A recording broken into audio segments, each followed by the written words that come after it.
Today is the 27th day of September 2024. It's about 6 minutes past 9 o'clock in the morning.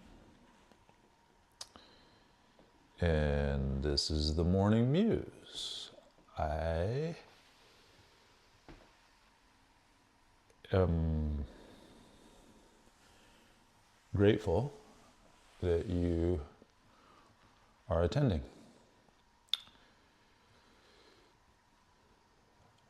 I feel humble as a consequence.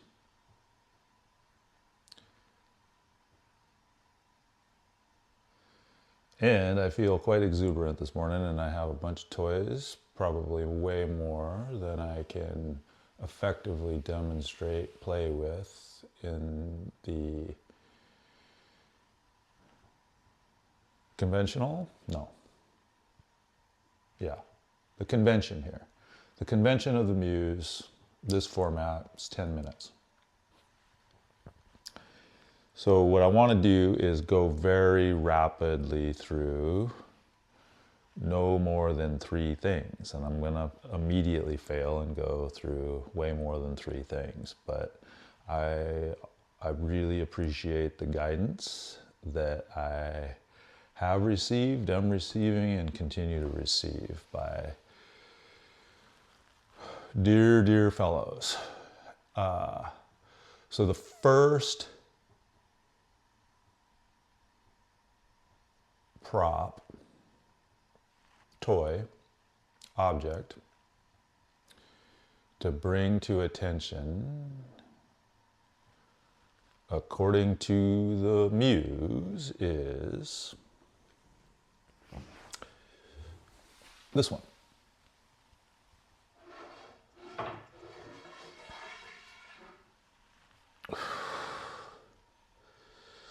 So this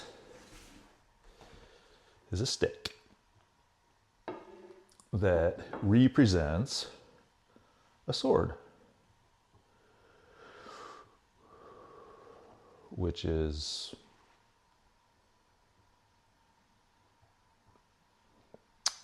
both sobering and very playful to consider. Consider that I haven't seen it first person, but I've been told that a lot of people, a lot of bodies died, killed and died in swordplay.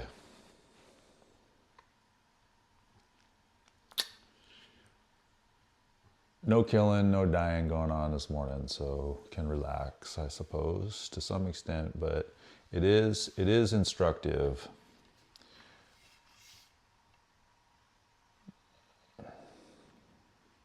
to remember that, I think, when playing, whatever the play. So the second thing that I want to introduce is up there on the counter in terms of props. But before I do that, I want to do a gestural thing here, and I want to demonstrate quickly some of the ground flow that I've been learning in the EMP apprenticeship program. So very simple play. People tend to have misconceptions as to what constitutes, what constitutes parkour. And probably the best, the most helpful thing that I've heard with respect to parkour was Kyle Koch, who I heard say it. He said, and I think he was quoting rave. And he was saying, if you just go run through the woods, you're going to do parkour. And ground flow is like the getting out of bed part of doing parkour. It's like, how carefully can you get up out of bed or up off of the floor? So, introducing play, I remember I didn't practice very seriously for very long, but when I was practicing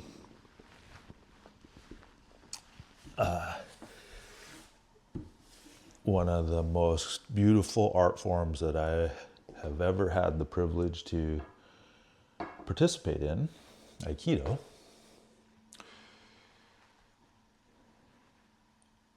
there's a lot of getting up and down off of the floor. The culture that the practice comes out of, there's a lot of kneeling. And that particular art, as I understand it, much if not all of the fundamentals come from sword work. So there's the body to object part of the play. Can you get, how fast can you get up off of the floor? How carefully, how rapidly, how precisely can you place the tip of the blade as you get up off of the floor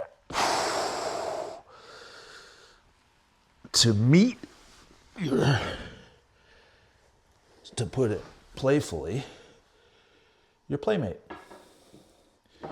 your fellow combatant. Okay, so I'm probably pushing 10 minutes right now, so we're gonna go rapid fire here.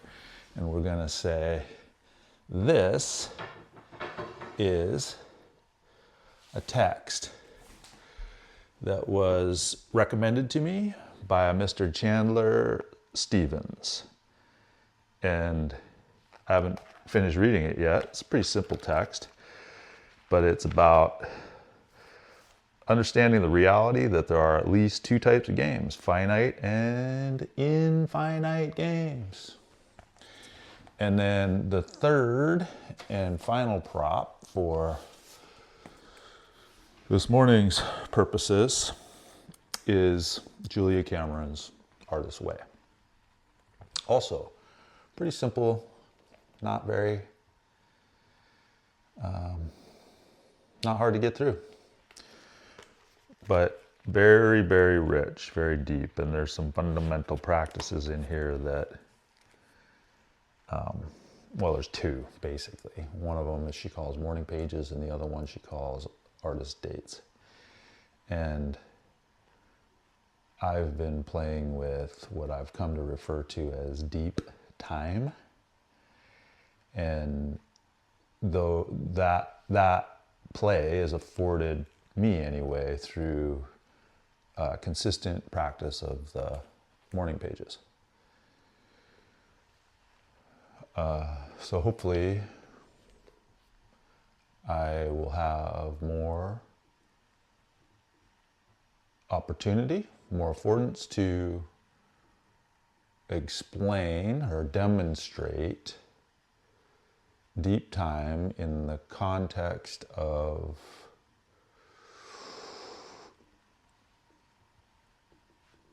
a spirit of play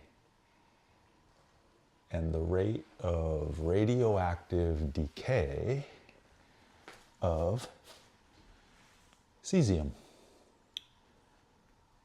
Thank you for your very careful attention.